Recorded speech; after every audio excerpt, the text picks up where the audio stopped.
நலம் விரும்பிகள்லாம் கேட்பாங்க. எதுக்கு சரவணன்னா அடுத்தடுத்து படம் குடுத்துட்டே இருக்கீங்க? ஏன்? அப்படின்னு கேட்டுட்டே இருப்பாங்க. சத்யான்னு என் நண்பன் ஒருத்தன் நண்பர்ல என்னோட காஸ்டியூம் டிசைனர் கூட கேட்பாரு. எல்லாருமே கேட்பாங்க, "ஏன் சார் நீங்க அவங்களலாம் ஏமாறாதீங்க. அவர ஏன் நம்புறீங்கன்னுவாரு." எனக்கு ஒரு பிரச்சனை வந்தப்ப, அசோக் இறந்தப்ப ஒரு 5, 6 பேத்துக்கு தான், "என் மாப்பிள்ளைய பத்திரமா பார்த்துங்க. அவனுக்கு ஒண்ணும் தெரியாது. தயவுசெய்து பார்த்துக்கோங்கன்னாரு." என் கூட கடைசி வரைக்கும் என்னை பார்த்துக்க நிற்கிற சரவணன் தான். அவனுக்கான உயிரே கொடுக்கணும்.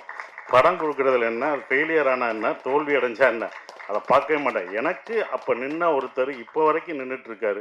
எனக்கு பிரச்சனைனா வந்து நிற்கும்போது, ஃபோன் பண்ணும்போது ஒரு ஆறுதல் தான். நம்ம வந்து பணம் இழந்தப்போ நான் அடிக்கடி சொல்லுவேன், பணம் இழந்தப்போ நமக்கு அவன் காசு கொடுத்தலாம் அவர் எனக்கு உதவவே இல்லை. எந்த விதத்துலேயும் ஃபினான்ஷியல் சப்போர்ட் பண்ணலை. நான் தான் அதை முடிஞ்சேன், நான் தான் உழைச்சேன். ஆனால் சொல்கிறதுக்கு ஒரு நண்பர் இருக்கான் பாருங்க கூட. நமக்கு ஒரு பிரச்சனை வரும்போது எனக்கு இவ்வளோ ஃபீல் இருக்குது அப்படின்னு அப்படி சொல்லும்போது நம்ம அதிலேருந்து வெளியில் வந்துடுவோம். சார் கவலைப்படாதீங்க சார், உங்கள் நல்ல மனசுக்கு நல்லது நடக்கும் சார்னு சொல்லுவார். அப்போ நான் அதுதான் கொடுத்தேன். அப்போ தான் நந்தன் படம் வரும்போது நான் ஒரு சின்ன கேரக்டர் நடிக்க தான் போனேன். அந்த பிடிஓ ஆஃபீஸர் கேரக்டர் தான் என்னை கூப்பிட்டாரு. போய் இறங்கிட்டேன். பார்த்தேன், என்னங்க என்னென்னு ஷூட்டிங் நடக்காதுங்க என்னன்றது. ஆனால் அவர் தான் ப்ரொடியூசரு. இல்லை எனக்கும் இதுக்கும் மனஸ்தாபம் வந்துருச்சு ஹீரோவாக நடிக்கிறவருக்கும். அதனால் படம் பண்ணலை, கிளம்புனேன். என்னங்க நீங்கள் இவ்வளோ பணம் போட்டுட்டு ஏங்க அப்படின்னேன்.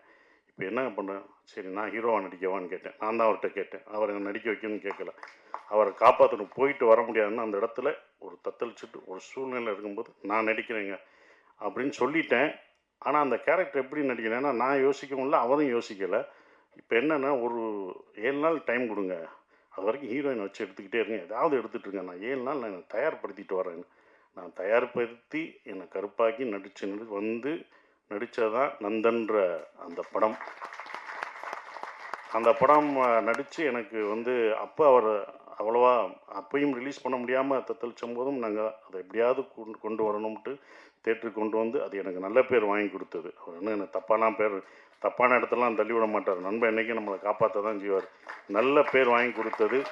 இன்று அந்த நந்தன் என்ன பண்ணுதுன்னா, அந்த கொடியேற்ற முடியாமல் ஆகஸ்ட் 15 கொடியேற்ற முடியாமல் இருக்கிற பஞ்சாயத்து தலைவர்கள், தலித் பஞ்சாயத்து தலைவர்கள்லாம் பிடிஓ எல்லாம் கவர்மெண்ட் ஒரு ஆர்டர் போட்டிருக்கு, ஜிஓ போட்டிருக்கு. அவங்க கண்டிப்பாக கொடியேற்றதை நீங்கள் வந்து ஆன்லைன் மூலமாக பார்க்கணும் அப்படின்னு சொல்லி அவங்க ஒருத்தவங்க ஃபோன் பண்ணி எனக்கு நன்றி சொல்லும்போது இதுதான் இந்த படம் எனக்கு கொடுத்தது. ஒவ்வொருத்தவங்க அந்த இதில் அழுதுட்டு ஒரு அம்மா நமக்கு எங்களால் ஏற்ற முடியலன்னு சொன்ன அந்த அம்மா, நாங்கள் இந்த வருஷம் ஏற்றுறோன்னு சொன்னோம் பார்த்தீங்களா, காசு பணம் கொடுத்தா கூட அது வராதுங்க. அந்த கண்ணீர் எனக்கு கொடுத்தது ஆஸ்கார் அவருக்கு சமம். அது வாங்கிட்டேன் நான்.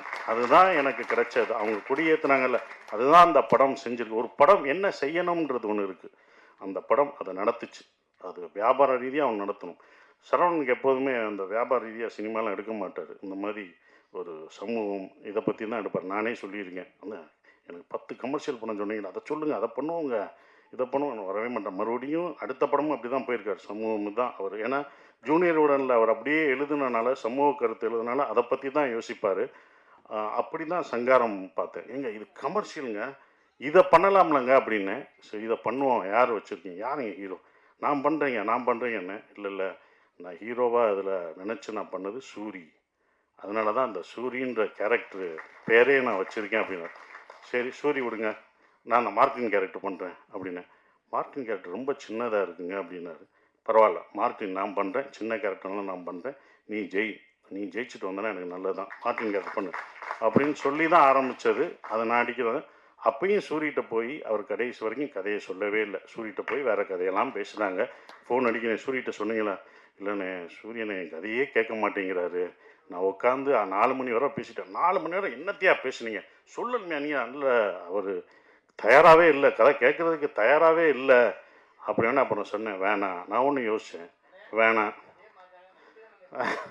அப்போ தான் சொன்னேன், நான் சொன்னேன், சூரியன்கிட்ட சொல்லாதீங்க. ஏன்னா சூரி கஷ்டப்பட்டு ஒரு மேலே ஒரு இடத்துக்கு போயிருக்காரு, அது ஒன்றால் தப்பாயிடக்கூடாது, அந்த இடத்த நீ இறக்குன மாதிரி ஆயிடக்கூடாது. நாளைக்கு நீங்கள் ஜெயிச்சுட்டு போய் நீ அந்த இடத்துக்கு வந்தவொடனே நீ சூரிக்கு அப்போ தைரியமாக கதை சொல்லு அப்படி தான் அவர்கிட்ட நான் சொன்னேன். நான் கடைசி வரைக்கும் இப்போ வரைக்கும் அவர் சொல்லியிருக்க மாட்டேன். ஏன்னா சூரியன்ற கதாபாத்திரம் உழைச்சதே அந்த சூரியன்ற பேர் தான். அதுக்கப்புறம் அந்த இதில் யார் நடிக்கணும் அப்படின்போது ஒரு மலையாள ஆர்டிஸ்ட் சொன்னார். அவர்கிட்ட போய் கதை சொல்லும்போது உன்னிமுந்தன் வேணும்னாரு. உன்னிமுந்தன்ட்ட போய் அந்த கதையை சொல்லும்போது அவர் திடீர்னு என்ன பண்ணுறார், சூரி கேரக்டர் சொல்லுங்க, மார்ட்டின் கேரக்டர் நல்லா இருக்குது, ஏன்னா நான் நடிக்கிறனால அவர் மார்ட்டின் கதையை நல்லா சொல்லுவேன், மார்ட்டினை பற்றி சொல்லுங்கள், இந்த மார்ட்டின் கேரக்டர் நான் பண்ணுறேன்னொடனே அவர்கிட்ட முழு கதையும் சொன்னேன். என்னங்க சொல்லிட்டு வந்தீங்க, ஏதோ உளறிட்டு வந்தீங்கன்னா, என்னங்க மார்ட்டினை சொல்கிறார், அது சின்ன கேரக்டர் தானங்க, சூரி தானங்க ஹீரோ அப்படின்றான், அது தானங்க பயங்கரமாக இருக்கும் அப்படின்னு.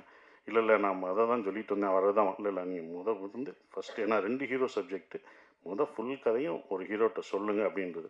கண்டிப்பாக அந்த சிங்காரம் படமாக எடுத்தால் பெரிய வெற்றி அடையும்ன்றது நம்பிக்கை இருக்குது. ஏன்னா நான் சுப்பிரமணியபுரம் எப்படி ஒரு ரவுடிசத்தை அப்படி கண் முன்னாடி உங்களை கொண்டு வந்த காமிச்சனும், அதே மாதிரி தான் இந்த சங்காரம் படமாக எடுக்கக்கூடிய இது. ஏன்னா இந்த புக்கை படிக்கும்போது அது திரைக்கதை வடிவத்தில் தான் இருக்கும். நீங்கள் வந்து அது நாவல் எல்லாம் சொல்கிறாங்க, என்னை பொறுத்த வரைக்கும் அது ஒரு திரைக்கதை புத்தகமாக தான் இந்த சங்காரத்தை பார்க்குறேன். அப்படி இருந்த ஒரு புத்தகம். Branch express courier private limited, domestic international cargo, உங்கள் இல்லம் தேடி வந்து கொரியர் புக்கிங் டெலிவரி செய்து தரப்படும். என்றும் உங்களுடன் மை இந்தியா. முக்கிய செய்திகளை உடனுக்குடன் தெரிந்து கொள்ள சப்ஸ்கிரைப் பண்ணுங்க, பெல் பட்டனை பிரஸ் பண்ணுங்க. என்றும் உங்களுடன் மை இந்தியா.